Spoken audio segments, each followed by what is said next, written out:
Kingdom Outkasts podcast is a platform for us to simply express our thoughts, opinions, and experiences concerning our faith and events around the world. We're here for your entertainment, encouragement, and edification of the body. We're humans like yourself and are not the final authority of views expressed. Only the Most High Yah is. Feel free to agree, disagree, edify, question, and comment however you're led to in the comments. We are many members of one body under Messiah and look forward to communing as a family with mutual respect. Shalom and enjoy the pod. Kingdom Outcast. Form, clickbait. Oh! My goodness. Alright, guys. A bunch of old people around Let's me. try to do an hour, you know? Let's go back. Let's go back to the You hour, want us to guys. shut our mouths? Yeah! Shut your mouth. Yep. And get on with the topics. No, I'm not. Shut your mouth, I just can't take it. There's no way you guys put the Was camera. somebody screaming? It's a Casey's. Oh. Sermon. Yeah, I'm like, Yeah. Gino Jennings. I'm like, Whoa! I'm like, who's getting kicked? Who's getting cussed out? I think she's up there maybe getting some a reprimand word. Uh-huh. Alright, let me see. Skibby deep. Let me see where I All right, sit where you're like mainly gonna kind of be. I was going to sit like the whole podcast right here. Just gonna sit like this. Quads are gonna be on fire. That's, why I That's do it. the purpose. I do it for the burn. Gains. That's the Deja purpose. and I ran 6 miles Thursday. Yeah, we and I did. had done leg day on Tuesday. I didn't even know we could know how to run still. I can't believe we made it. 6 miles. We're built different. Yeah, I mean, we all got the food off of our face. Yeah. We're built different. We're just doing like some serious Exodus The training. fact that sounded so real. Getting good! One of my hidden talents, guys. It's just something you practice so frequently, I guess. Yes. Some people practice, the piano. Some people practice making money. I the just flute. practice fart noises. Daily. So yeah, you're just very gifted in that area. Oh my gosh. Lord help me. Brandon, what did you think about Pastor O's message about us getting up out of here? Look, Edgunk had me motivated. You know what I mean? Yeah. And not to like, there's this trend I've been seeing, right, of certain pastors, and pastors I respect, putting together lessons or sermons about like there's no second Exodus in the Bible. And it's not necessarily, they're almost against the term. Not necessarily the great gathering perspective. But the problem is the way they're talking about it or even labeling their class, it's a turnoff. Because a lot of us are looking forward to that. And so it'll be like, there is no second Exodus. There is no second Exodus. And mainly sometimes their points are, well, there were multiple exoduses, quote unquote, as far as other times. Oh, so that's the slavery. again Right. portion. Yeah, like there's mad slaveries that happen. So this might probably be like the 14th, right, or 13th, right? But to be honest, for me, I do think this would quote unquote be a second Exodus because it would be the only time where I already know, y'all know my perspective. I do believe this land is the real ancient, Tamaria, look that term up, or Egypt. And so we've only been enslaved to Egypt once, right? And so if we are truly again enslaved into it, I mean, even the book of Ezra even talks about us being enslaved to Egypt again, right? Or a second Esdras. So I just think it's just a bad idea to try to speak against the second Exodus or even try to just get hung up on terminologies. I would think I'd be like, you just like woke me up and put me back to sleep. If I'd never heard of this and the pastor was like, by the way, there's no second Exodus, I'd be like, wait, I didn't even know there was going to be one. So like, there's going to be one. I'm like, no, there's not going to be one. And a lot of their You points woke me up to put me back to sleep. Yeah, and then a lot of points will be like, oh, well, the verses people are using aren't out of context. Like this was talking about, their current situation and not to the future. Right. And so it's a thing of sifting through, well, what is talking about the current, what is talking about prophecy. And look, it's great. You should divide the words so you can use verses correctly. But to speak against the whole movement of the conversation, I think it's a bad idea. I liked what Pastor Owen brought up about the pillar of fire. For sure. I never thought about that perspective again. That there could be another pillar of fire. That there had been multiple pillars of fire. So he pulled in Jeshurun where Abraham saw a pillar of fire, and then of course we know that that's what the children of Israel followed while they were in the wilderness. So to think that there could be a third pillar of fire, this is the first time I've heard that kind of prophesying over what the Exodus could look like. Well, let's just put it, that's his opinion. That's his opinion. Yeah, then that's what he specifically said, this is my opinion, this is what I think. And it got me thinking though. It's a good opinion. It got me thinking. I mean, yeah, when I look in the book of Isaiah and there's a verse about, him smiting the 7 streams again so Israel can go over dry shod. Like that literally, no, that's a worldwide Exodus prop. He's talking about everybody from the scattered 4 corners exodusing to this area or away from their countries, And so it could be a situation where that is again. You know what I mean? I'm just open to it not necessarily being exactly that. It could be something different. Because we also do know, the powers that be will probably play with a lot of AI, a lot of Project Bluebeam. But I do like what he said on it could be a certain thing where only believers see whatever the sign is and other people don't. So it could make us look crazy. He did say that. That's good. He did say that. Okay, let's do like a little intro or something. I know we jumped right into that. So, welcome to another episode of Kingdom Outkasts podcast. This is episode 39, as I see on the board, and it's the 2nd of February, a new month. It's not Black History Month, I guess. You know what I mean? Anymore. Anymore, I guess. It's American History Israelite History Month. We're taking over. Yes. But and I am Brandon Mashak, and here I have my podcast hosts. Hey everyone, it's Deja. Eliyahu, Elijah, back here in action. Podcasting, the truth of the way. The truth of the way. I'm so glad we got that right. Stop saying the way of the truth. Wait a second. What do they say? Half a dozen one way, 6 another. Yeah, heard. Tomato. So how was y'all's week? Shoot. Well, yeah, y'all go first. My week was smooth. This week, the CEO of the company was in the office, and there was a whole lot of hoopla. I'm like, this guy's just a man. He's just a man. So we were in the office a little extra this week. It was cool. I actually asked a question in the town hall that we had, and it was in regards to blockchain technology and what does the company plan to do with engaging in it. Basically, they said, we're not really looking to get into it right now. We're just going to, unless the United States government, mandates digital currencies being used. I'm like, interesting. The company's big initiative and technology-wise is AI. Mm-hmm. So, I see those systems already starting to come into place, but, that's actually one of the conversations that I had, I don't want to say often, but I had it a couple of times with my loved ones this week, was in regards to AI. Mm-hmm. And, just getting their perspectives on it. And, my elders are like, yeah, AI is definitely part of the Antichrist system.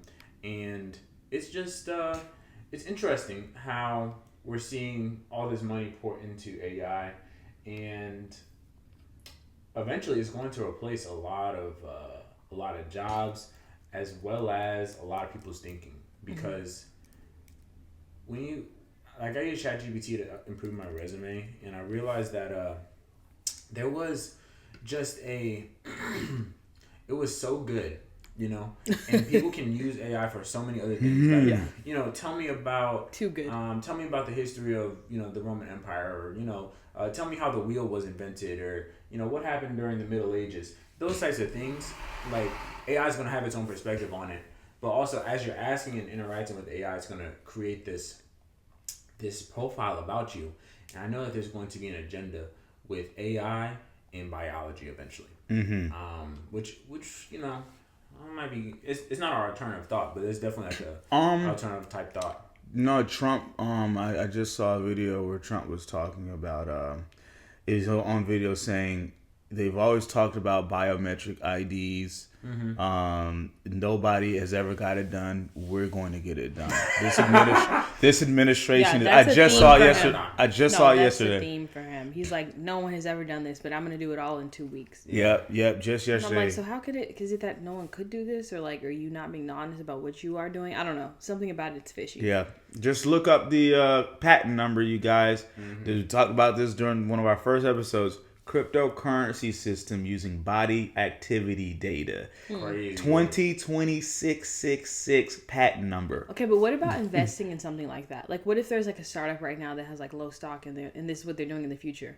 Would it be against what we believe to actually invest money in it, knowing it's going to go up without actually participating in the technology? I think it depends. I want to use these Negroes for everything they got. Ooh, that's what I feel. The word says the wealth of the wicked is stored up for the righteous. Yeah, like if we don't use the technology. You know, I'll be transparent. I was an early investor on Moderna. Oh. Before, like when I had heard the news about them potentially getting on the contract for the vaccine, I'm like, shoot, of course I'm gonna get in. You know. Then I thought about it. I was like, maybe I shouldn't get in this, but. I profited pretty well. I got in at like maybe $13 and got out like $50. The moment I saw the headline $50 billion towards AI infrastructure with Oracle and Sophie Bank, hey, yo, I bought some stock. What you mean? Yeah. So, it makes sense. Yeah. Okay, so my week was definitely smooth, nice, laid back. It was finally starting to get warm. Even this morning, I actually went on a run, and it was at this golf course. And this golf course was like the most beautiful view, like white people jumping out of luxury vehicles with their children, going to play golf with children-sized golf items, and people with, labradoodles fluffing along in tennis skirts. I was like, this is an amazing view today. So I might run over there more often. Me and my homegirl Mallory, we used to run together all the time, way before I could really run far like I can now. Thanks to Elijah training camp. I can do much more. But we used to run a 3-mile loop together in the morning, and we would talk every day. She's so dope. She's like really into fitness and nutrition. And so her and her man, they just like live this non-traditional lifestyle where they live in different countries for like set amount of time. And then they come home in between. Their child is homeschooled, and they travel the world. They learn new languages. They continue to educate people about nutrition and fitness, and they're just really cool people. So they're here for a while. So I'm trying to get as many runs in with my girl as I can. But yeah, that was kind of like the highlight of my week. Yeah, I'm trying to get some information too. Get some more information, yeah. For sure. I'll put y'all in contact. Good. You guys are in the same industry. Hey, real quick. Make sure you guys like, share, comment, subscribe, and if there's anyone listening that wants to be a travel sponsor, yes, for the Kingdom Outkasts podcast, we would love to partner with you to go specifically to Africa. Yes, indeed. But to other places too. For sure. Not on our dime. Bruce, we nomads. Yeah. Hey, I like the I peeped the double thing. I like that actually. I just had to make sure it's on the left side. So you can do anything as long as it's on the left side. Okay. Yeah. Great. Lesson learned. Or Brandon, both. How was your week? Or both. My week was my week was busy, interesting. Still of course a good, nice, busy, New Year's resolutioner season. Everybody in the gym. Of course, some of the weaklings have fallen off already. The wagon. They didn't even make it to February. Oh, it's like two of them. Yeah. Was it the one lady you talked about last episode too? Yeah, she's overweight, and then another one, she just stopped coming. Like just weakness. Yeah. I sympathize with falling off the wagon just to kind of get back on, but completely quitting, I just don't have sympathy for it, man. Get gains or get gone is the brand. So she got gone. So, but no, I got some other clients, of course, some new clients that I'm starting with. I'm excited about too. Okay. But and then of course I have my loyals that I've always had or been having for months, So coaching is cool. Trying to get that online coaching up, for sure. Also, because I am trying to career pivot a little bit where I don't have to use so much of my body to make money. I want to be able to have more time to do some other things, right? You don't have to deadlift 450. That's full. 500. What was this hip thrust? 510. What was this hip thrust? I think I saw It's a 10 workout. plates, 8 plates, 8 standard 45 plates, 10, and then 10 with some others. Yeah, so there were 10 plates. What was going Five, on? 515. So, I hit some PRs this week. First time I deadlifted 495, almost 500 on conventional deadlift. Wow. Bless you. Bless you. I've gotten 510 on sumo before, but I haven't pulled 495 as heavy as that in a long time, so that was cool. And yeah, for the first time ever, I hip thrust 515 for 5 reps. So now I'm going to 525. I've been doing this thing where I've been eating a lot more fruits and vegetables, a lot less. The only protein I've really been eating is eggs and egg whites. No beef or Nope. Oh, wow. Nope. And Daniel, that Daniel, like, think about the Daniel fast. If you really think about it, fruits and vegetables are carbs. A lot of us don't think of them, but they are carbs. Vegetables have a little more protein than fruits do, and so because my body is like carved up, I'm strong, but I don't think for whatever reason, the high protein, low carb thing, whether maybe I've been cheating too much or taco truck or whatever, but my body, I don't feel like it's metabolizing fat as well as it used to. So the fruits and vegetables things, I'm doing a parasite cleanse, like I told y'all. It just started at Friday. I was in the bathroom like 5 times yesterday. Oh my goodness. But I felt lighter today. I got to you work. can't even do something like this unless you have like free time, because nobody's about to be running back and forth to the bathroom. I know I had to start it like on Friday because I didn't want to be doing this while I'm with clients, and so now that I kind of see what to expect, I'm gonna continue. It's like 28 days. Oh, this isn't serious. It's Yeah. like a full month of detox. Yeah, but I feel nice and light. Haven't seen nothing too crazy yet. Ew. Seen some weird don't, stuff. Don't take us down to the rabbit hole. But my gut is a lot emptier. Okay. My colon is a lot more cleaned out. I didn't even plan to work out this morning. I was like, man, I feel great. Might as well, right? Yeah. So yeah, What man. are you taking? Like, is it like a drink? No, they're capsules. It's very natural. They have like some natural ingredients in it. Even what the capsule's made out of is natural. Yeah. And you just take it with dinner. Some people should take like 2. They say don't take more than 4. But I only needed 1. I think probably because my body's cleaner than most folk. Probably, So Yeah, I might have to get your experience and do that myself, because I'm sure there's some parasites in my body. yeah, I've learned immigrants do it every year. Interesting. A couple of my Mexican friends told me, immigrants do it like every year. So they on to something. Yeah. Okay. Ready to get into the precept? Yes. So today's precept is coming from Romans. So I'm going to come from Romans chapter 8. I'm going to start at 6. It's so good. I want to read the whole thing, but I'm going to start at 6. And so I'm reading from the CJB version. And it says, having one's mind controlled by the old nature is death, but having one's mind controlled by the spirit is life and shalom. For the mind controlled by the old nature is hostile to God, and because it does not submit itself unto God's Torah, indeed it cannot. Thus those who identify with their old nature cannot please God. But you do not identify with your old nature, but with the Spirit, provided the Spirit of God is living inside of you. For anyone who does not have the Spirit of the Messiah does not belong to him. However, if the Messiah is in you, then on one hand, the body is death because of sin, but on the other hand, the Spirit is given life because God considers you righteous. And if the Spirit of the one who raised Yeshua from the dead is living in you, then the one who raised the Messiah Yeshua from the dead will also give life to the mortal body through his Spirit living in you. So, brothers, we do not owe a thing to our old nature that requires us to live according to our old nature. For if we live according to our old nature, you will certainly die. But if by the Spirit you keep putting to death the practices of the body, you will live. All who are led by God's Spirit are God's sons.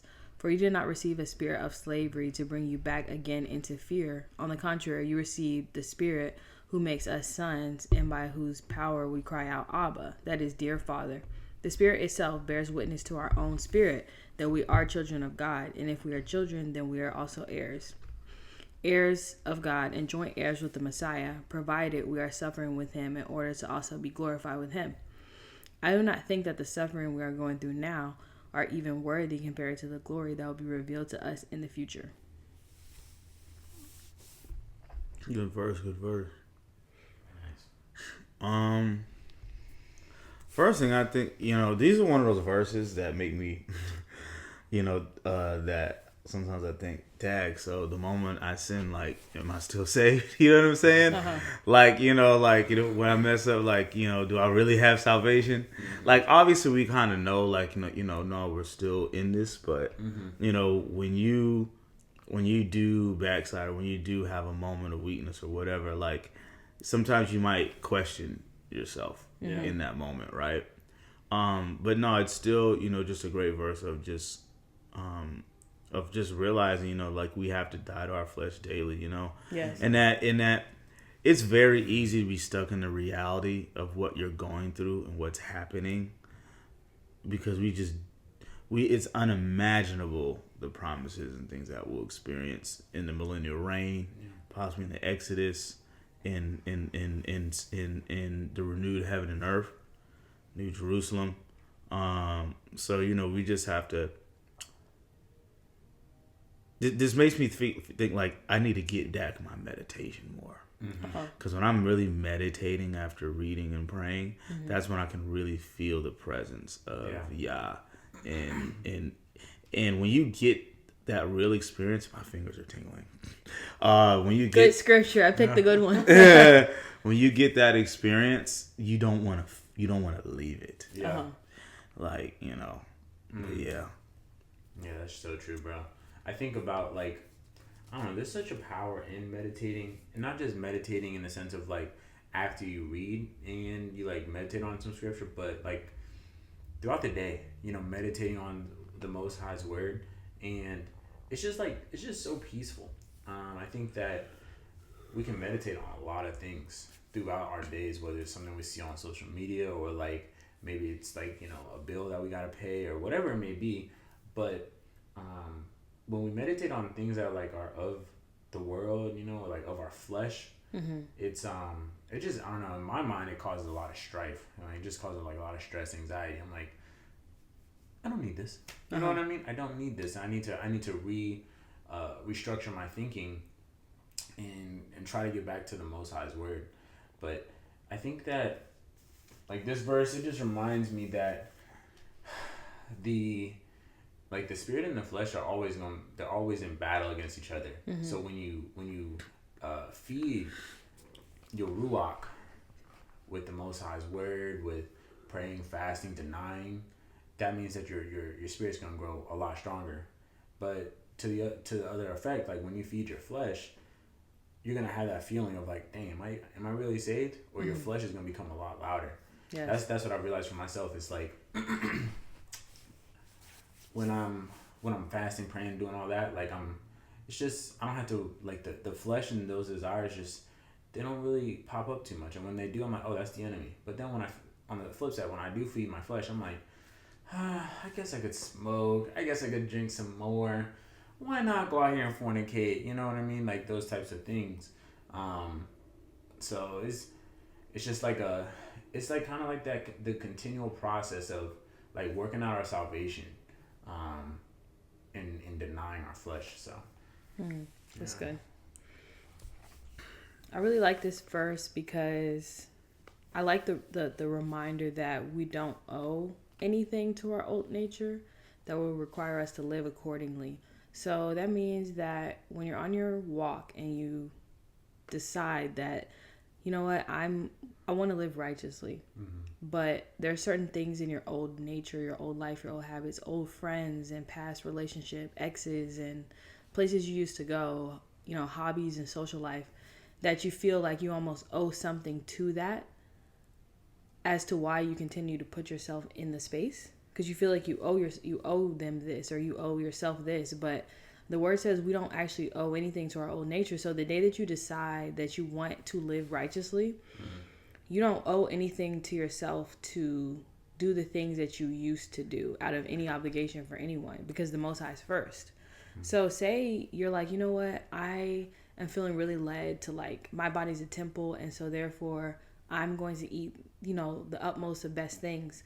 But you come from a family where people, it's common for you guys to go and eat McDonald's or quick fast food or just the stuff that's in the house. So if you go spend time with your family, you do not owe it to your family to go and eat the things that you've already put to death. Like, I don't eat McDonald's anymore. I don't, whatever. Like, you don't, just because you're with them doesn't mean you have to eat what they eat, because you don't owe anything to your old nature. Right. That's how I deal with Thanksgiving. I fasted and eat with them, but hey, my presence is here, you guys, so. Yeah. Exactly. So I think that it's encouraging when it says, like, if we keep putting to death the practices of the body, you will live.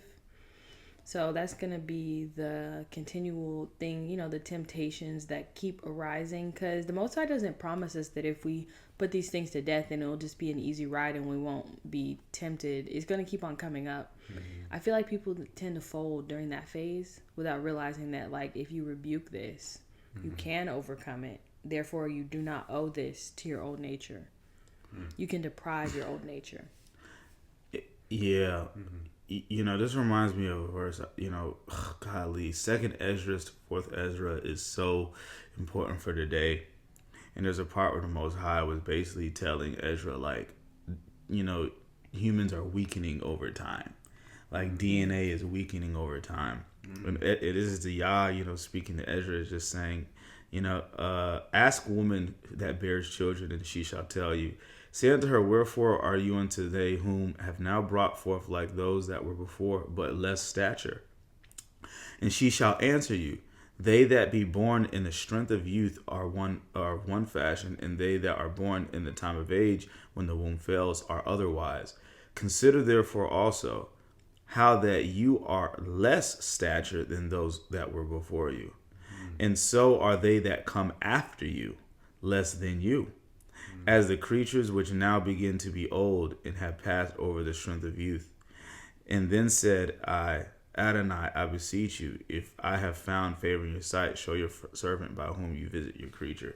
And in the revelation I pulled out of that is just like, we, when your parents, every now and then they'll sympathize and be like, man, y'all really do deal with way more than what we dealt with, or certain things different than us. Yeah. And it's just like, and we look into these greats like Solomon and David, and that we'll never, the Most High can use us the same way, but it's kind of like understanding that we shouldn't beat ourselves up and compare ourselves so much, because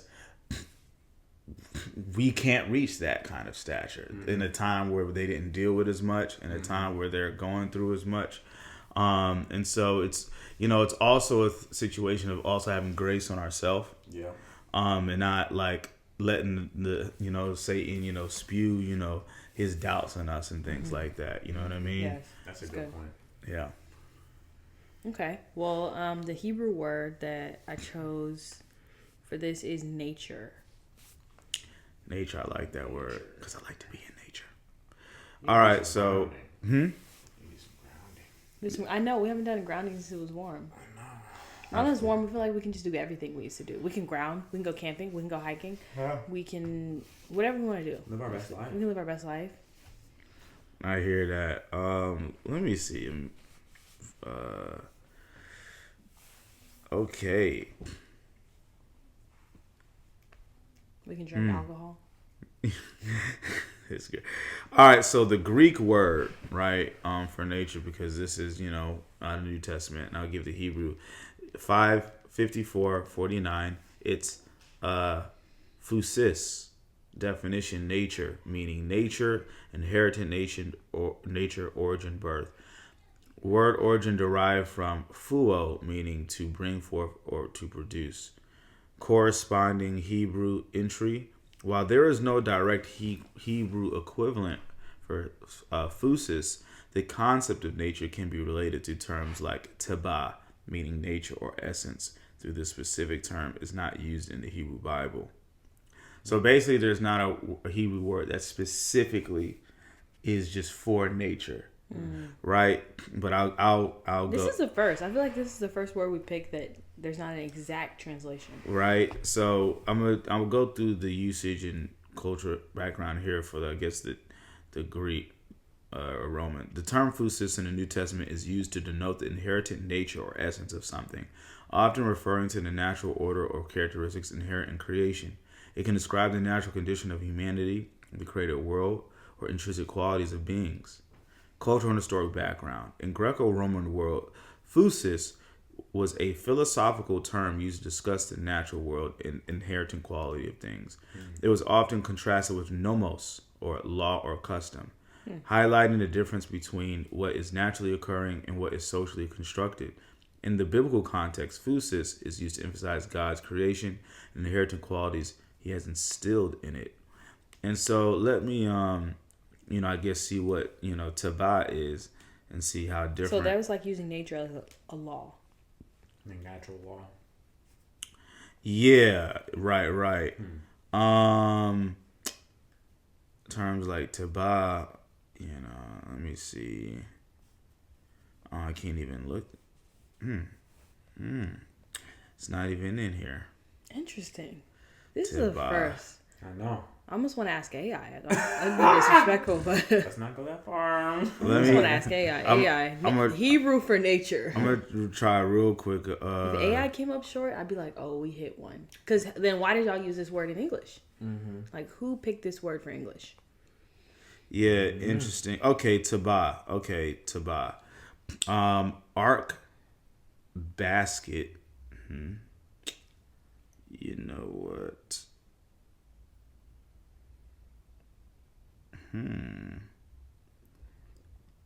Yeah, this is okay, taba. Okay. It's on Blue Letter.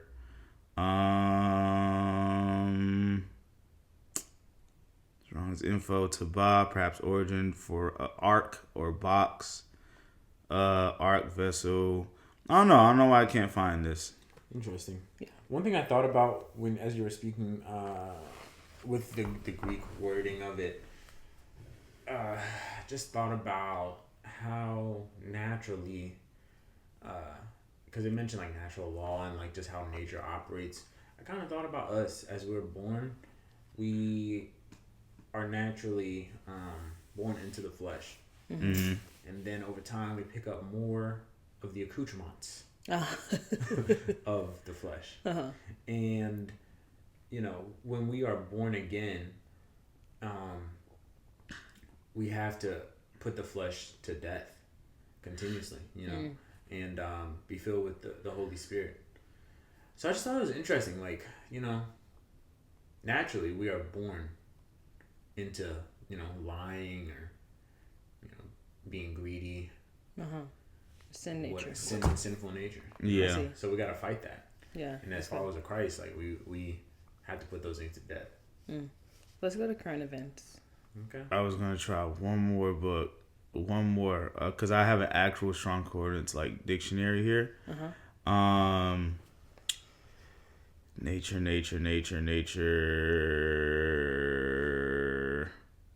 You know what? It's okay. It's okay. It's a bunch of. I broke the system. Wahahaha. Yeah. Okay, current events. So this week, there were 2 plane crashes, and it's not funny. Like, I'm being a little bit funny, but it's actually very, very scary. Both happened. Were almost a little too close to home for me. I'm from Kansas City, Missouri. So overnight, it just seems like Kansas City, Missouri, and the state of Missouri and the state of Kansas have just been put on the map, like in the last 3 years or so. Like when I'm watching movies, the setting is always like in Springfield, Kansas, or someplace in Missouri, and the Chiefs are doing what the Chiefs do. So, anyways, a plane crash occurred that was carrying a. So the first one, it had 60 people on it potentially, I think. Okay.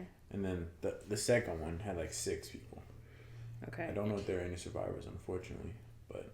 And the scenario was that a military helicopter was doing a routine training flight where they're supposed to pass over what is the term for planes that regulate civilian plane lines basically. Yeah. And Airspace. civilian airspace as a a practice run type of thing, and for some reason the helicopter wasn't able to see the plane wasn't able to see the helicopter, and they crashed. So how rare? I mean, I hear that these plane crashes are like 1 in a million scenarios, yet 2 of them happened in a week. Yeah, we got DC, we got Philly, right? You know, I didn't really like look at much news articles and stuff. I did hear about Bloomberg talking about it. Apparently everything was done exactly the way it was supposed to. Nobody ever, but it was the helicopter. Who Trump blamed it on The DEI hire. What does that have to do? And they were on the plane or helicopter. They're on neither, but he was blaming it on the administration. And wasn't he that just? I think he recently changed mad aerospace officials in the government. He literally just did a bunch of that. At least that's what I heard on another podcast. And it's funny that he's blaming it on this when he actually literally just changed all federal people in that area. It's almost kind of I honestly think this stuff is set up. I think it's done purposely. I heard an opinion where one person said that, could they be doing this because they're trying to gain more funding for the underground transportation systems that they're wanting to, do. Yeah, make people fearful about doing this. Oh yeah. So there'll be more with underground. I forget what the underground system where it's supposed to run through, but that's a huge project that they'll be working on. But I heard something about there being some athletes, somebody from Russia on the one. That's what I heard. I heard that there were some Russian citizens on the first plane to crash, which it makes me think about the larger scale implications of this sort of event. And I don't know if it was intentional or not intentional. I do think that there is an agenda behind them.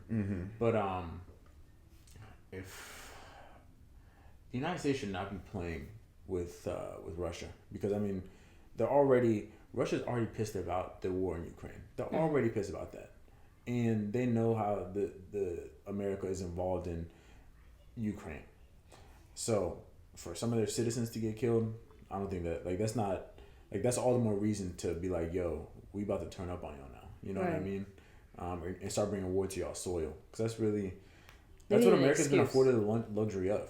Yes, it's any excuse really. I see. So okay, Soldier probably already here too. Yeah, they're ready to go. Trump is prayers to I know there's flight anxiety right now. For sure. Yeah, just pray over the plane. Pray over the flight crew, the pilots. And just put your trust in the Most High. He hasn't given us a spirit of fear. That is correct. So Trump is continuing forth on his current events are just Trump. Bill passing tirade.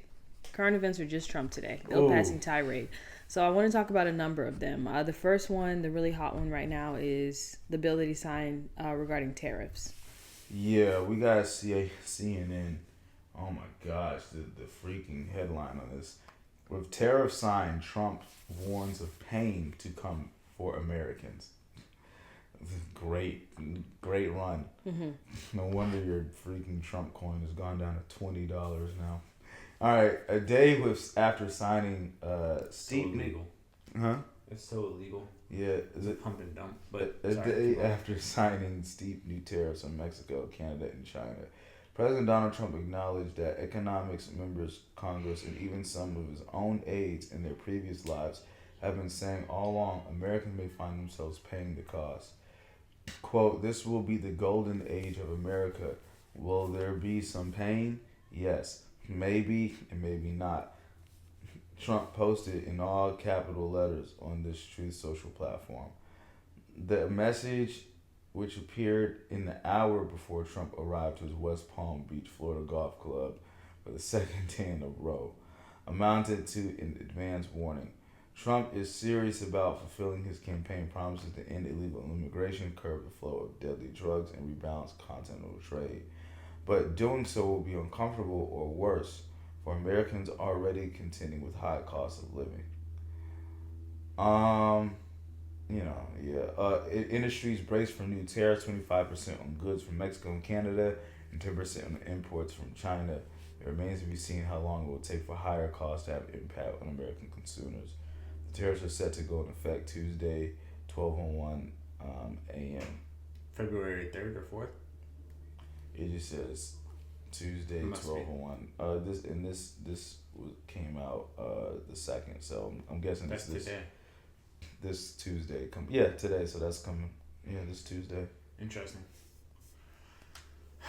Well, like the article says, Americans are going to experience higher prices. I think that what we're gonna, it's all part of the agenda to eliminate the dollar bill, and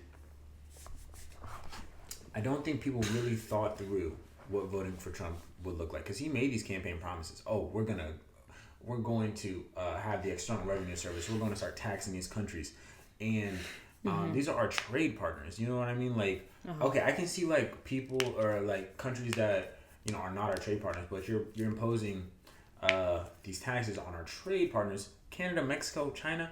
Like Canada, Mexico are our neighbors border wise. So I think what we'll see is, of course, higher prices. But I was reading this article. It said oil and gas and energy. So expect those prices to increase. Like, let's say it's a 25% tax on gas. So it's at $2.90 right now. Like, that's 29 cents. If we're just gonna estimate a 10% increase in cost, like that's an extra 29 cents. So expect $3.30, $3.20 type of gas per gallon. Think about your electricity in the summer. Think about like things like that. I think that we're gonna start to see the elimination of a lot of unnecessary expenses for Americans. So like, people aren't gonna be shopping on Amazon as much because a lot of stuff comes from China, and they're gonna just transfer costs over to consumers. So we just it's gonna be interesting. It's gonna be this year is gonna be. It's not really even gonna really hit this year. I don't think. You think next year will feel it? It takes time for like inflation and like CPI to really be feeling the effects, but certain things can be instant for sure. These would only make sense if we had actually invested in building those infrastructures in the United States. Like, if you actually had these things set up here where, okay, some of this stuff can be actually facilitated by our own in state, then do that. But I feel like that's why it's an obvious play at my role as president is to break down the American economy for this United Nations 2030 agenda, because you would build that. You would build that. You know what I mean? And so, it is what it is. I guess that takes on water bill already, right? Or is that something different? So this is, I'm going to read a tweet that Trump posted, and this is in regard to the natural water source flowing into California to help combat the fires.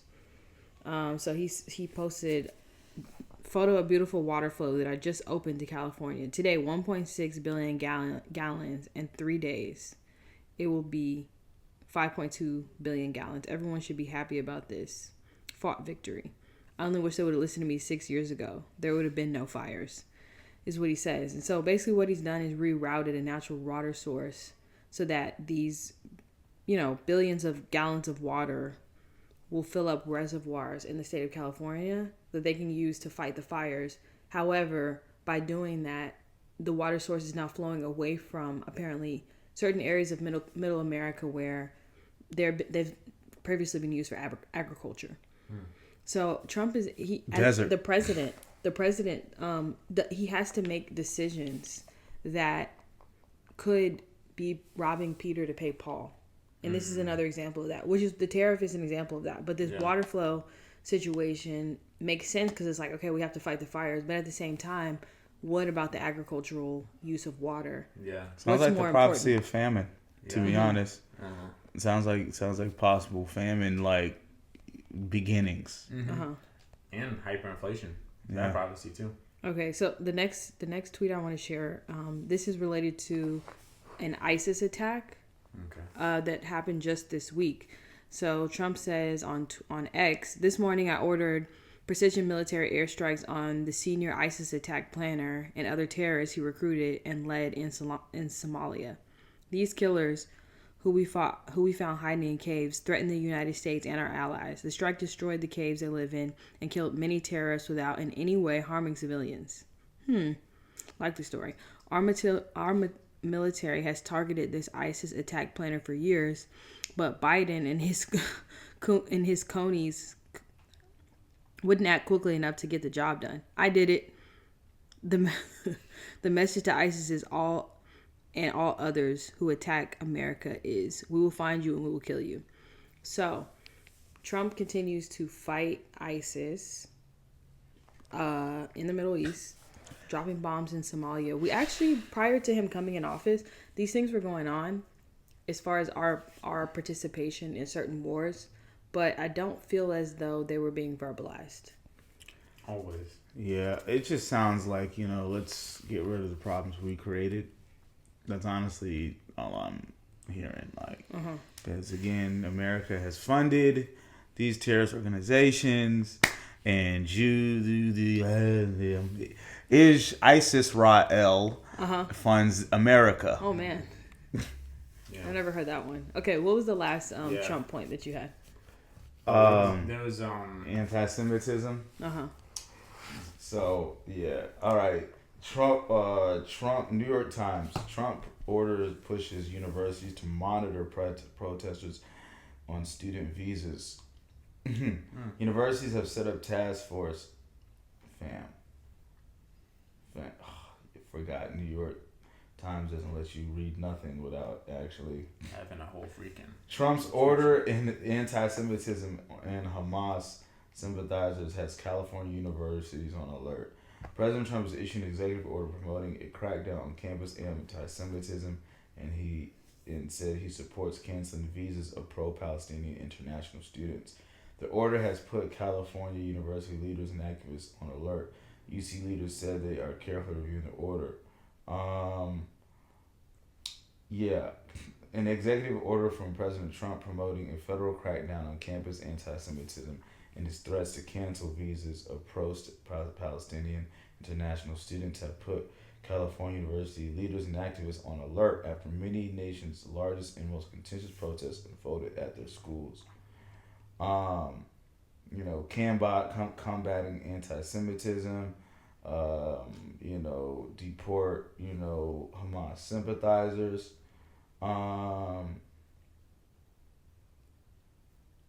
There was an article somewhere I was seeing where they wanted to expand this to anybody. Well, I know that Trump is very pro. I know Trump is pro-Israel. Somebody told me he was anti-Israel, but I don't think I ever heard that. He's very much is openly pro-Israel, and so it makes sense that his approach is to try and minimize the number of protests on campuses, because we know that the college students and the young people of America have been very vocal about their opinion on this Hamas-Israel war, and it's been overwhelmingly pro-Hamas, anti-Israel, and because of the way social media and algorithms work, you could basically, the president of the United States can say that the U.S. stands with Israel and we're pro-Israel, but that is not reflected in any of our streams, our timelines, the way that people are speaking amongst themselves. It's actually quite opposite. Yeah, it says here on Como News, some pro-Palestinian groups are calling it a threat to their free speech, while a Jewish organization, probably the ADL, said it's needed to protect Jewish students from campus harassment and violence. I can see this spreading to anybody speaking anti-Semitism, especially black people. Of course, immigrants, it would make them even bigger targets. There's one Instagram follower I got. We chop it up here and there. She lives in like some like Midwest country, like no other Israelites out there, and she was sending me some information on how the Jewish people call Trump their Caesar. Cyrus. Cyrus. Okay. And she said, she was talking about how prophetic it is because Cyrus was somebody who, persecuted believers. But he also made it a way for people to go back to their original home. And they call him Cyrus because he's promised to help them build the third temple and such like that. Basically, it's like a replay of history in Trump. I can see that. And they even had a coin with, was it a coin with, I think with Trump's face and Cyrus on it opposite. But this could possibly, this whole anti-Semitism crackdown could possibly be a prelude to either them coming for the Bruce, because come on, they're definitely going to be coming for the street corner guys if they're trying to crack down anti-Semitism, right? Yes. And possibly he actually, I saw him in a video where he said he's going to make it possible for people to go back to their own country. Make it impossible? Make it possible. He's going to make sure people can go back. That's interesting. So, could this be a prelude or possible of the gathering starting? Granted, I don't think it'll be a thing of where there might be a point where there's a mass exodus or a lot of people at the same time. But from things that I've read, it'll be something that's happening kind of over years. In waves. It's kind of already been happening, but there's going to be things that make it easier and some easier, and then things that it was going to be like, okay, if you don't leave, you're going to die. It's going to get dangerous, right? So that is exciting and weary at the same time. Yeah. I as I'm thinking about these current events, it's just like there's about to be a lot of division. There's going to be a lot of division. I think that race wars are actually going to start popping up. It's not like I want them to, but I think that, and maybe that it'll not even be like, it'll be a top down type of thing, not like amongst ourselves, because I think that us, people that actually are everyday people, like not like these elites, we actually have a lot of love for each other, even if we believe different things. Like we're not just gonna be out here killing each other. I agree.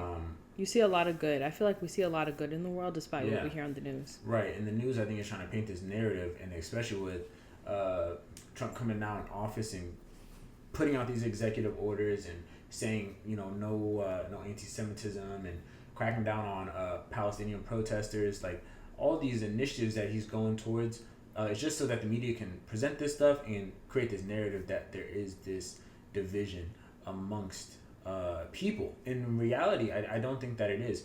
I think people do have differences of opinions, but like they'll still find common ground. Like even on those college campuses, like you see the protests, like they're still open to having communication with each other.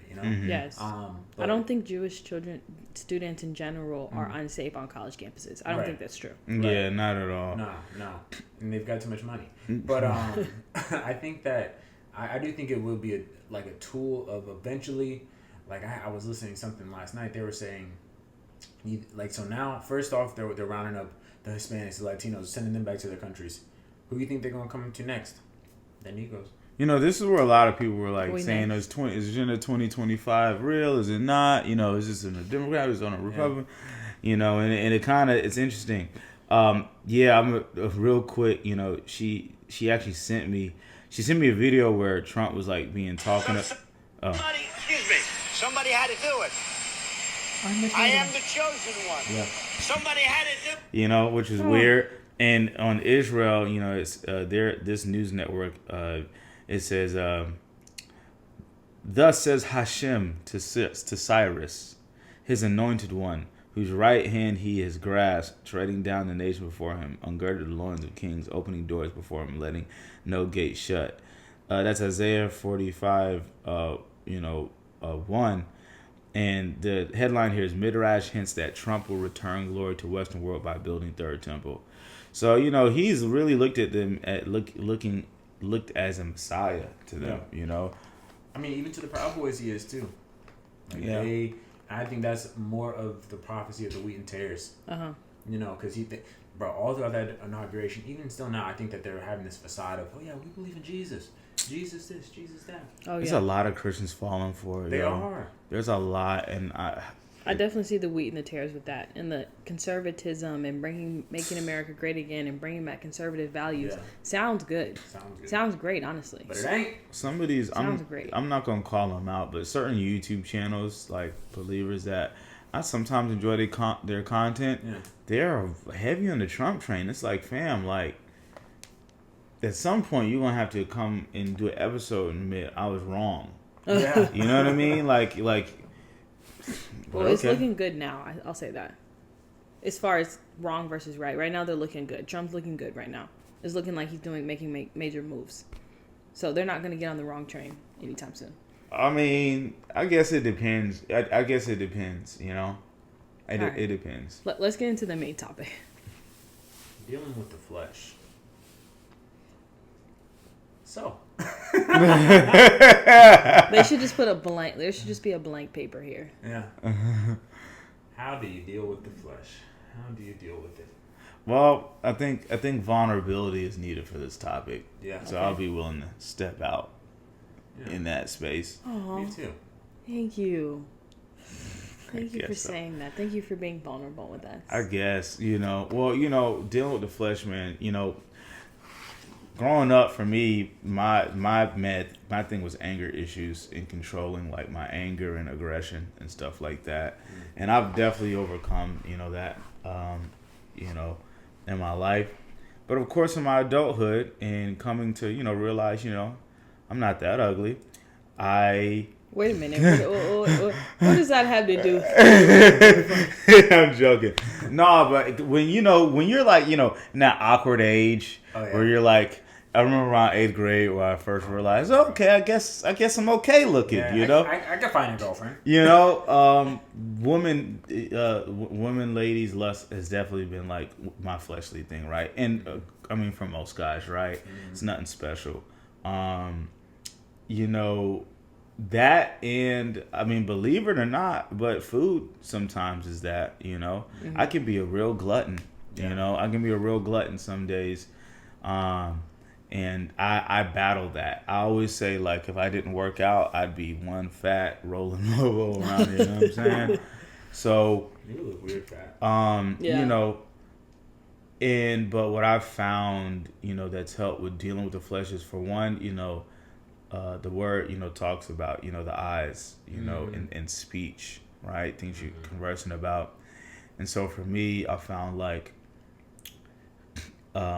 blocking and muting certain things in profiles on social media, or trying to just be off of social media, which is hard for me since a lot of my work is wrapped up in it. I could definitely say that when it comes to fasting, praying and fasting, has helped with, dealing with the flesh. But it's still hard, man. It's going to continue to be hard, but you got to die to it daily, Got to. I think because we are in this flesh body, this flesh suit, this earth suit, we're not going to stop dealing with the flesh and its desires until we leave this body.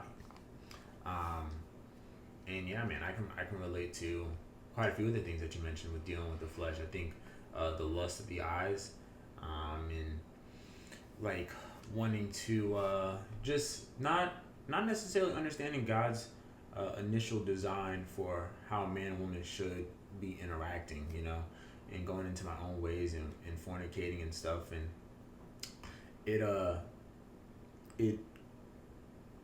what it did was it really just it destroyed a lot of relationships, but it also, it changed me in not a good way. And just, that's real. I've had to realize, like, I was like, why was I out here spending all this money, or why was I doing all these things, and it was all just for solely one thing, and it was really based in lust, but also more so like just a desire to please myself, not thinking about how she would feel, what she would be experiencing from not just like that initial point of contact, but more so like afterwards, and like the feelings of, dang, he really just doesn't even like me, like he was really just using me. So that's tough, and like I wish that I earlier, and I think everything happens for a reason, but I wish earlier on in life I would have tried to study like the effects of sex, and like just like getting into that too young, and like how to be better in that area, because it's just a lot of foolishness. But I think about, in the sense of like how the Most High has had me on this journey of celibacy, and how like I've learned to deal with my flesh in that area, with not like what my eyes see. You said like our eyes are our gates to our soul, and then everything that we see can make us feel some type of way. So I was never like really big into like porn or anything, but like still seeing women out, or like just dressed provocatively, it will get my mind thinking like, oh, man, I could do something here. And even on social media, like cutting that out. I feel that my algorithm has got me in a holy space. I see a lot of Bible memes, Bible memes and baseball, scripture. That's really it, That's a good algorithm. That's a safe algorithm. It's safe. And as it's listening, it's probably going to change up now.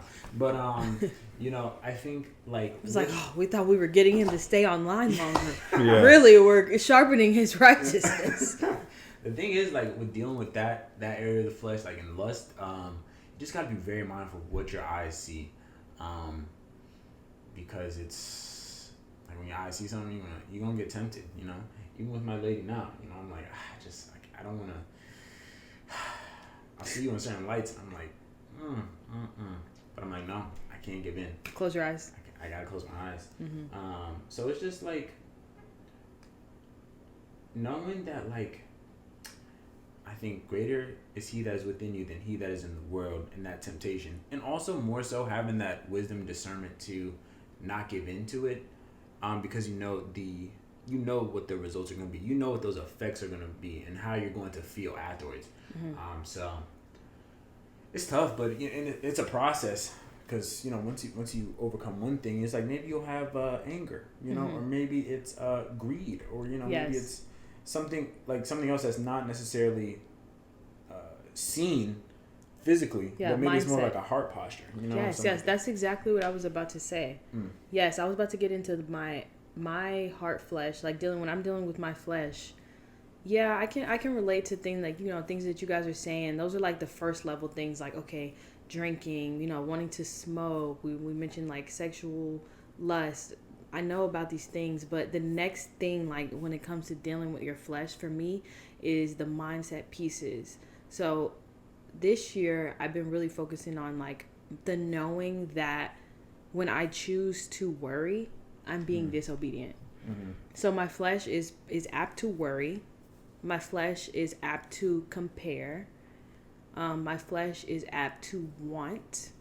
And wanting can be like, it's a very wide range of want. So there's a difference between having an ambition and then having a constant want where you can't really be satisfied because you need a new car and you always want new clothes. You love shopping and you have consumerism mindset. That's a constant want that's actually driven by your flesh. That's not driven by the spirit, because the spirit is okay. Content. The spirit has contentment in all things, no matter if you are rich or if you're poor, if you live in luxury, or you live with exactly what you need, or the spirit is able to be content because the spirit understands outside of the physical. Yeah. So whenever you start getting hung up on, things such as unforgiveness or jealousy, if you have anger toward others and you have an issue with sharing, those heart conditions have to be dealt with like flesh. Mm-hmm. Where I have to tell myself every time I'm like wanting to go into a place of anxiety or worry, if I'm feeling insecure, if I allow that thought to stick or I feed it, I'm feeding that fleshly part of myself that wants to cry and complain and feel bad for myself.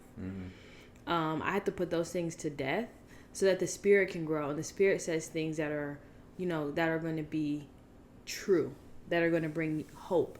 And so I think that I know I'm moving in the spirit when the spirit tells me, be a good steward of what you have now. Because if you be a good steward of the little that you have, the Most High will favor you and he'll bless what you have and increase it more.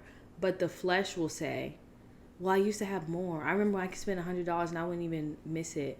I wish I could go shopping. I should be able to at least go shopping every couple of weeks. Like, I work hard. I should be able to upgrade my car whenever I'm ready. I mean, don't I work hard? Shouldn't I be able to? That is not of the Most High. So when I'm like actively putting those thoughts to death and I'm using contentment, joy, when I feel unforgiveness creeping up, I just go right into praying for the person. Like, immediately, Most High, bless them right where they're at. I pray that you would just touch them from their heads to their toes, so I can feed the spirit. It's funny, when I was when I'm in celibate relationships, it's actually easy for me to not think too much about sex or want to have sex with my partner, to be honest. When I'm single and whatever, that's when it gets hard. Yeah. But no, celibate relationships is actually pretty easy for me to not really sexualize that person that I'm building with. And as far as what was the other thing that was said? It was the last point you ended off on. I don't know.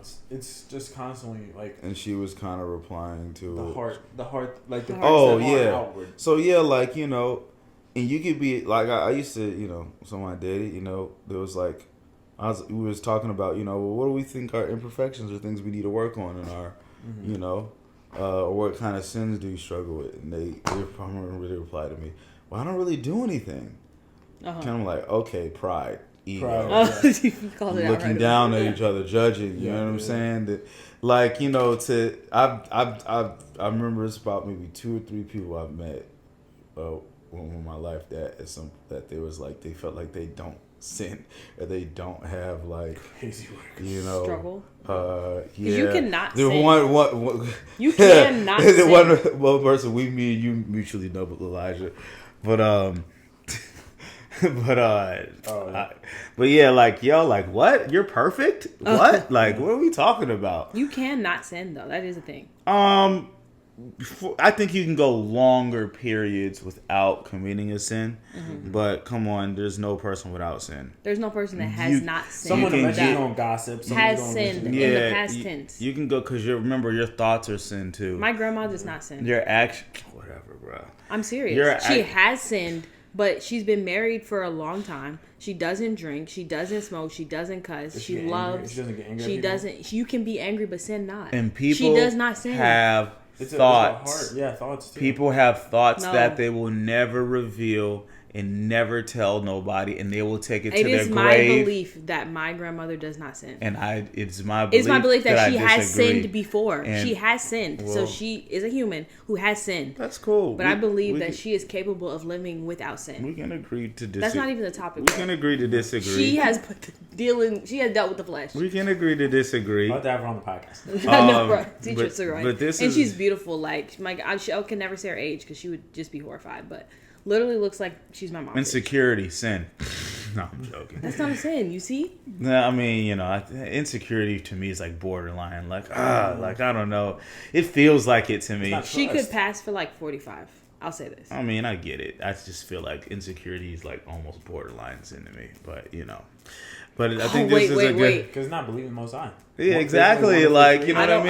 I don't need you guys coming up with her sins. Something just hit me though. I'm like, man, I know. Am I gonna be honest or am I gonna just keep saying? I know, just lying. She celebrates Christmas. Deja just gets on here and just lies to y'all every podcast, and me and Elijah. She celebrates Christmas, and we just let her do it. Like Shayla. There you go. Idolize. First commandment. first commandment, no other gods before me. Come on. Goodness Sorry, gracious. Grandma. I didn't have to do that. I hung her out to dry. She didn't even ask for that. There you go. This is a great verse. Romans 7, the conflict of two natures, the Amplified Version coins it. This is Paul. We know that the law is spiritual, but I am a creature of flesh, worldly, self-reliant, carnal, and unspiritual, sold into slavery to sin and serving under its control. For I do not understand my own actions. I am baffled and bewildered by them. I do not practice what I want to do, but I am doing the very thing I hate and yielding to my human nature, my worldliness, my sinful capacity. Now, if I had habitually to do what I do not want to, that means I agree with the law, confessing that it is good, morally, and excellent. So now, if that is the case, then it is no longer I who do it, the disobedient thing which I despise, but the sin nature which lives in me. For I know that nothing good lives in me, that is in my flesh, my human nature, my worldliness, my sinful capacity. For the willingness to do good is present in me, but the doing of good is not. For the good that I want to do, I do not do, but I practice the very evil that I do not want. But if I am doing the very thing I do not want to do, I am no longer the one doing it. That is, it is not me who that acts, but the sin nature which lives in me. And he goes in, of course, 25. Thanks be to Yah for my deliverance through Yeshua HaMashiach are done. So then, on the one hand, I myself, with my mind, serve the law of Yah, but on the other, my flesh, my human nature, my worldliness, my sinful capacity, I serve the law of sin. So yeah, man, I just think that's a good verse to kind of wrap it up, in that, focus on our relationship with the Messiah, man. Read, study how he walked out the Torah, pray, meditate, fast. We got to keep doing these things like clockwork. Yes. Continuously. Dealing with the flesh. Yeah. Okay, let's get into alternative thought. Let's hit it. Okay, this is one that I did choose. I did select. So I'm not even gonna make you intro it because you probably don't even think it's important. I think it's important. Okay, so it is the spiritual aspects of the hair. Dun dun dun. Okay, everyone just take your time at once. Let me see. Okay, so the spiritual aspects of the hair. Let's discuss. One thing I know is that when someone when someone is like in Look there, at the forehead swing everywhere. the forehead is crazy. You know that someone is coming into their own awakening when that hair changes. Okay, For so if sure. it's a man, that hair gets to growing. If it's a woman, we're getting away from the wigs and we start embracing the natural. Baldy. Even the baldy is considered because that's still natural. So that's like the first layer to someone's awakening. Like as They just start as our loving people, themselves more. we just come into the hair thing. So what is the spiritual implications of our hair?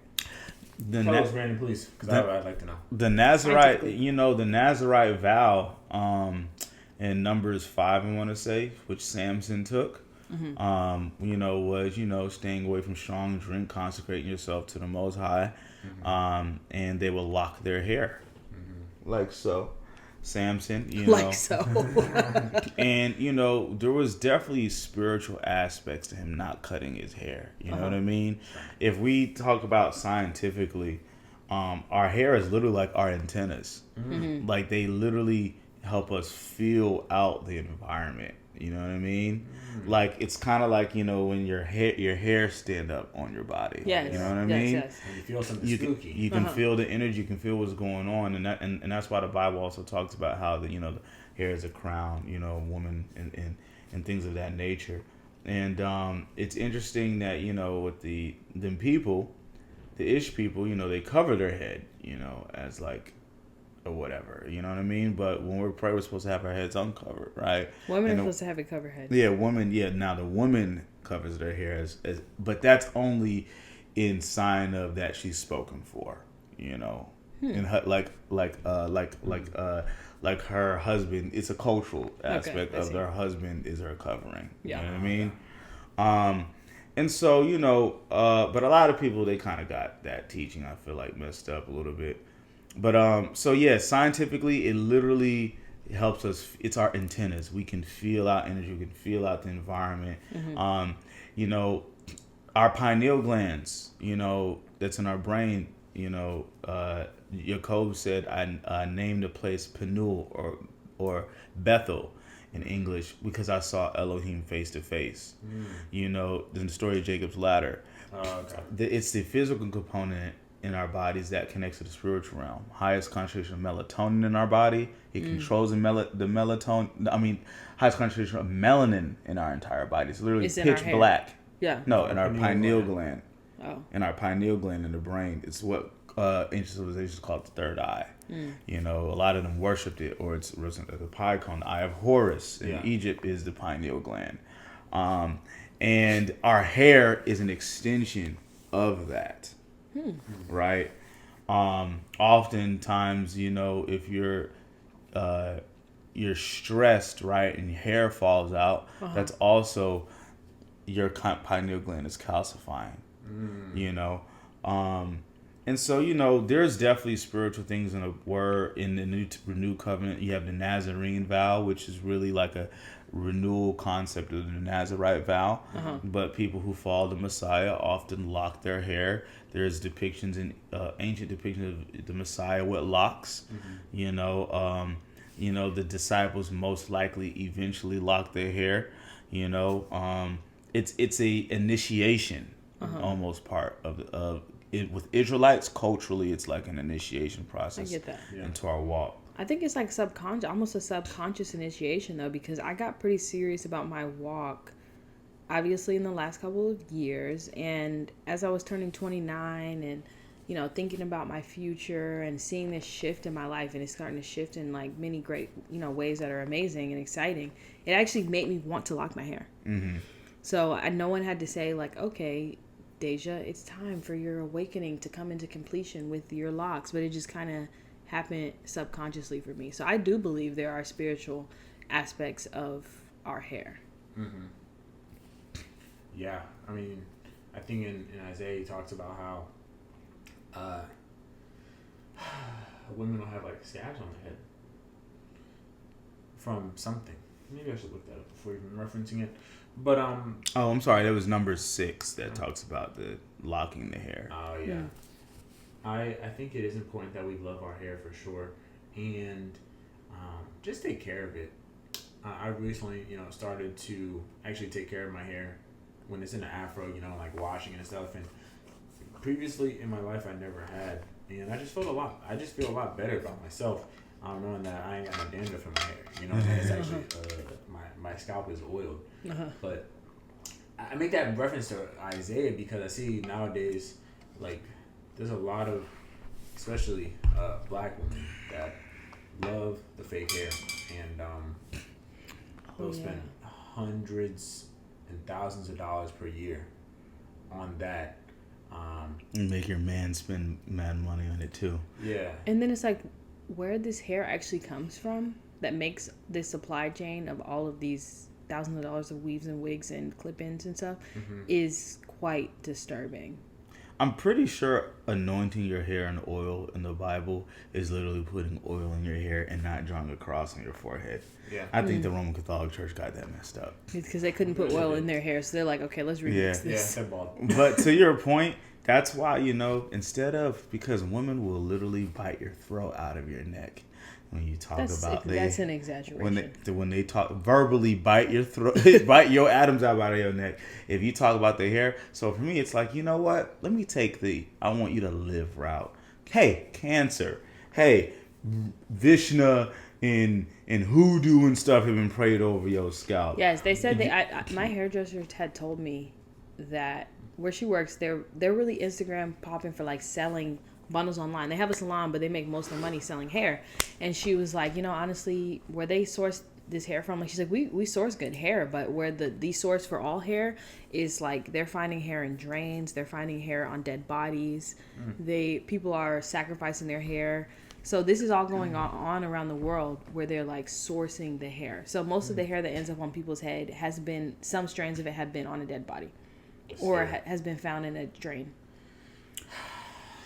That's disgusting. It is. It's spiritually too. disturbing because you don't know what kind of portals you're opening yourself up to. Be up in there having nightmares. You can't figure out why. It's so interesting growing up in like a Christian household where it's like, you want your hair like a thug, you want it to look like one of these thugs and blah, blah, blah, whoop, whoop. And then you learn about the Roman Inquisition, watching the Reclaim the Throne documentary, realizing that the ghettos that the Negroes lived in Spain and Portugal were literally, that's what it was called in Latin, ghettos. They were literally like that. These black people that wore black hoodies and had like long hair were looked at as thugs or ghettos or whatever, or second class citizens before they started slave trade. And it's sad because even when you come into the knowledge of realizing, like, for some people, like, this is actually a cultural thing for us. Some people still have in their head, like, I just don't like it. I just don't like long hair, man. I just don't like locks. I just don't like, and I get people have their opinions and perceptions, but people got to understand if you decode your own psychology, your opinion and perspective has come out of ignorance and has come out of years of conditioning on thinking that long hair is thuggish. And your Messiah and our most prominent figures in the world most likely rock their hair like this. Right. Because it's kind of almost like an anti-system kind of thing. Yeah. But then even though we said all these things like DEI and stuff like that, what is actually happening is that the Most High, in my opinion, he's using these things still for our grace because now they have to accept us as is. In corporate, it is acceptable to wear braids and natural hair, locks. All that stuff is now perfectly fine. Here's another spiritual implication. I forget the verse. Somebody could drop in the comment section. But one of the curses on the daughters of Zion, it says, and I will smite the daughters of Zion with the scalp of baldness. Spiritual implications. So if you bald-headed, whether not by choice or whether by you chose to cut your hair. I'm joking. There's a curse on your life.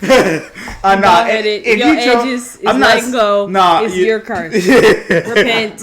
I mean, according to the word. Now, if you chose to cut your hair, but a lot of people be like, cutting my hair because the energy and da-da-da. And I guess all the debauchery they did with their hair. Yeah. I mean, you do see in the word where people will cut their hair in mourning. Yeah. Like I came across some apocryphal scripture that said, when the Messiah had cut his hair when Lazarus had died, like out of mourning, like the Messiah cut his hair. And was it after that? Happening is when the walking on water situation happened? I'm not sure. I think it was. And the details of this apocryphal scripture basically said that one of the reasons they didn't recognize him was because his hair was cut. Oh, that would make sense. But yeah, so if you came walking from a distance with like a fade, I swear I would not think it's you at all. Bam. I'm like, bro. Something has happened. My eyes would be so big. I'd be like, because I'll never. Are you okay? Like, are you okay? I want to be like Sonic the Hedgehog and Knuckles growing up, so that's why. And my dad would literally force fades on me in my younger years, like 5 ugly crying in the mirror. That's so sad, Brandon. Yes. This is a trauma response. Yeah, that's torture. My kids are gonna have hair. I'm gonna let them have hair for sure. Even if I have to spend my whole life just braiding so much hair, I'll do it. Hands just. All right. I'm gonna teach them to braid each other's hair. There you go. It's gonna be genius. Smart move. Let's go to financial news. Yeah. Shake that hair, man. Shake it. Shake it. Wherever you're at. It.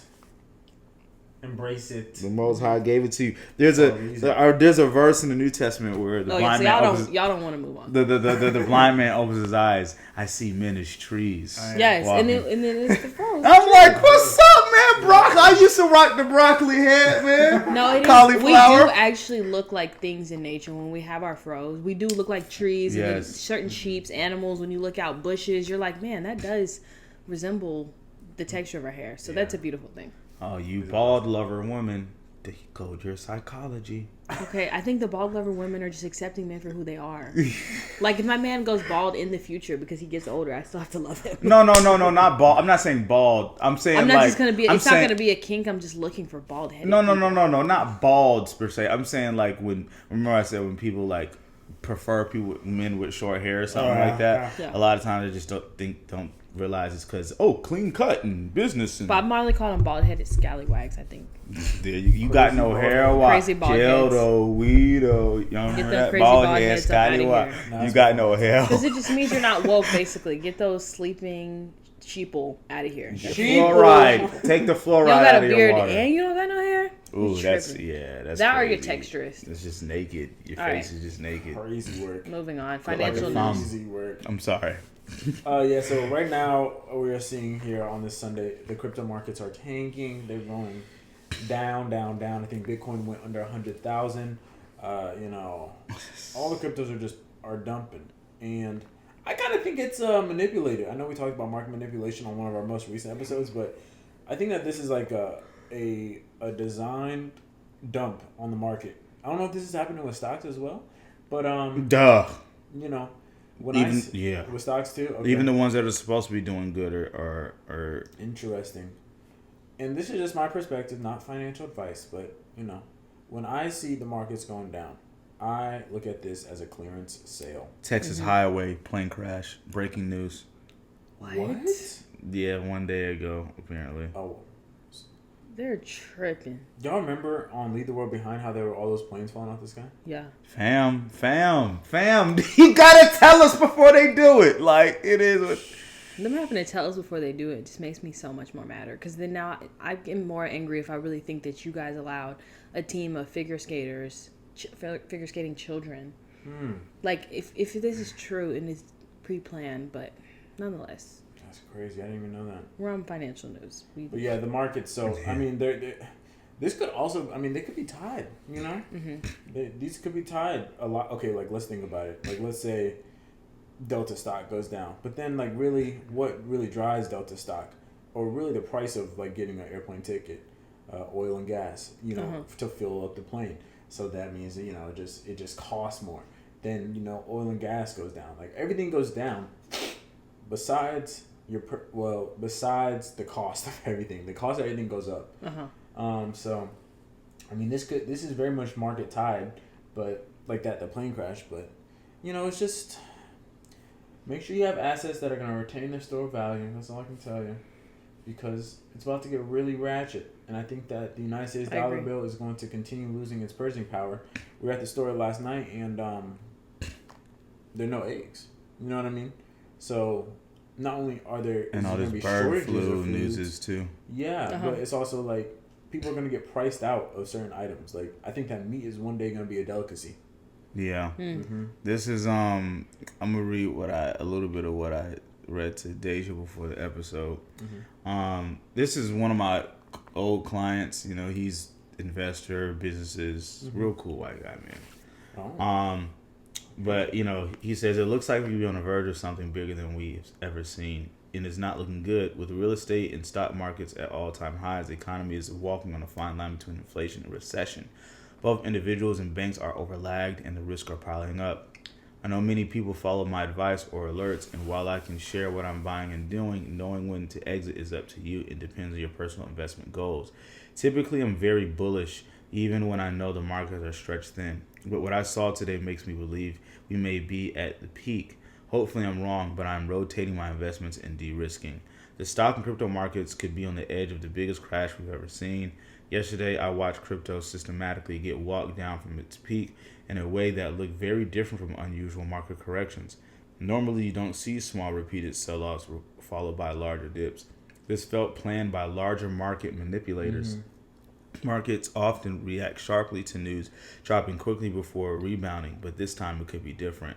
When Asian markets opened last night, crypto started recovering, but by morning it followed the exact pattern with another round of sell-offs. That's not organic movement. It suggests something bigger is at play. Hopefully I'm wrong, but I believe the stock market's opening on Monday could be one of the worst we've seen. And before anyone tries to blame, well, he's a Trumper, so blame this on politics. Take it a step back. Markets don't behave like this simply because of one person or administration. It's a symptom of fragile and overlapped global economy. And then he goes into talking about he, sold all his crypto yesterday. Which is crazy to me because nothing in that told me that a person would sell all their crypto. Like I don't see how you got that from. Yeah, and he said cash is have it on hand, and I think it's good to have cash, but you know, I'm going back into buying gold again since gold is going up, and I'm gonna be putting puts. I'm gonna be trading puts, you know, against Get the out market. that 2007 market strategy. What was that? 2007. I like to just shade you every time you say that when you talk about in stocks and stuff. Just because it's so 2007. Oh, Bro, whatever. Don't listen to her. I know, right? Nah, but I mean, I think like he's definitely onto something, because as I'm looking at crypto markets falling and stuff, it's like this can only be done by the big whales, and you know, I don't really keep up with the stock market much, but crypto is the new thing, and I think that what we're going to see is some news on the horizon that is related to cryptocurrency, and will essentially, it's going to wipe out a lot of cryptocurrency. That's what I'll say, because it'll be based in actual regulations. Like cryptocurrency in general has not received regulations. So with regulations, what that could do to the crypto market is wipe out 99% of all the cryptos, because they're not compliant with this new law, essentially. So You got to narrow it down. they got to narrow it down. I really think that there'll only be about 20 to 30 cryptos. And once those 20 to 30 cryptos are established, I think that they're going to be the ISO 20022 coins. Then we are going to see the new financial system get ushered in. And that's when you see the cryptocurrencies that have these real world use cases, all that money from the meme coins and the coins that did not make it, it's going to go straight into these new cryptos. So, and then you got the institutional people, because there's regulations getting involved. But banks are just like individuals. They want to buy low and sell high. And if you have a huge percentage of coins, then you are really able to move the market. And doing it in conjunction with people, that means that you can sell off. Everyone's being like, oh, I gotta sell off now too. So now you're talking about crypto buybacks. Buybacks, no. Because when you're saying that they're in conjunction and they're trying to buy low, sell high, are you saying people having crypto for the opportunity for it to be bought back? No, not for it to be bought back, but for it to, like, the whales want to, they're manipulating the market in the sense of like, okay, we're going to drop it down low, and then we're going to buy up more crypto for our own portfolios. Oh. Yeah, that's really what I'm saying. So, we're just going to have to see. I could see them doing that. Oh my gosh, that's such a great point. Because they could do that. Because people will just let them go. Oh, I don't want any more. Sell. So they're like, oh, great. Yeah. Now we'll just own more of it. And all of a sudden, oh, look, it's back up again. Yeah, and I think one thing I did today as well was I removed all my cryptocurrencies from exchanges. So I put them all on cold storage, because depending on the terms and conditions of the exchange, they may not be required to make you whole if your cryptocurrency is not able to be accessed, or if you're not able to like do stuff with it. So that's just some wisdom there. But Thank you for sharing. That was amazing. Yeah. So we've got an announcement, you guys. All right. Put this on the Instagram story too. Where is the freehand option? Not Meta AI. Huh? I know, right? AI. Free. Come on, man. Why y'all trying to listen on everything? Hands free. There we go. Okay. So, you guys, we have a huge guest coming to Kingdom Outkasts podcast. If you guys can remember the time where Kyrie Irving was barred from society by the Anti-Defamation League and the Ish people for sharing a documentary that the news outlets would not name. It was called Hebrews to Negroes. And we are having the producer of these documentaries, Brother Ron Dalton of Hebrews to Negroes, H2NTV, come on the podcast live and, discuss with you guys on his experience, the information, the knowledge he has on the people, on where the true land of Israel is. And, a lot of just about the tribes and how we're connected and you know, his views on what we should be doing at this time as well. So definitely be looking forward to that episode, February 16th, I believe, right? We're going to go Yes. live. And, you know, I'm excited. I'm excited too. Yeah. I think it's going to be a great conversation.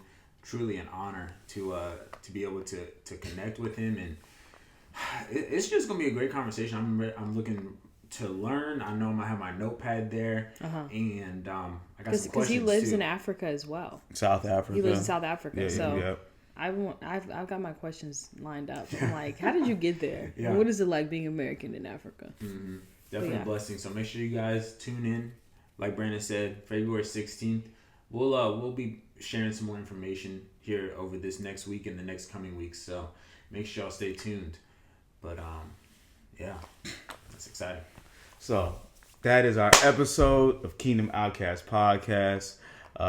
Be sure to like, comment, share, subscribe, and if you want to show us some love, so we can get, you know, better content out to you guys, our Cash App is Kingdom Outcast Pod. If you'd like to donate, and you know, goes right back into a podcast, so we can bring, you know, better content to you guys. All right. Yeah. Anything else? Y'all stay blessed. Never forget, Yahshua is the way, the truth, and the life. Hallelujah. Sure. Hallelujah. Shalom. Hallelujah. Shalom. And